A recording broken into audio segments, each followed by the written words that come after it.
All right, let's learn how to use an insulin pen. So this is how an insulin pen looks like. There is a way to regulate or titrate the number of units. Now the pen which is specifically in my hands is Humulin N. And as you guys remember, Humulin N is actually cloudy. So when we open the pen, we're going to see some cloudy consistency here. This pen is almost used, so we only have around 70 units left in the pen. And if you look at this information right here, this pen has 100 units.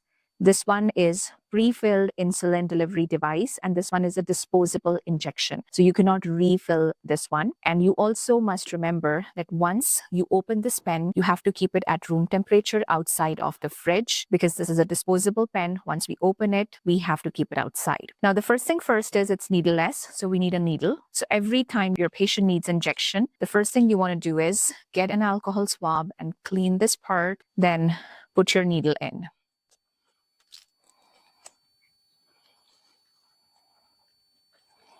Once your needle is on, you want to mix the injection so that the cloudy part is all mixed up.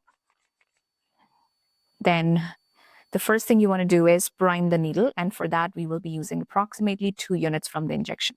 So make sure you have 2 units on and it makes a nice squirt. Okay, now let's imagine that you have to administer 4 units of this medication.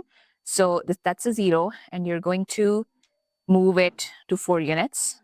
That's right. Now we have 4 units, and now we're going to start injecting. So I'm just going to show it to you on any random subcutaneous pad. You want to clean it with alcohol swab, and then you want to poke the skin at 90 degrees, and then you want to start injecting. Push this thing down.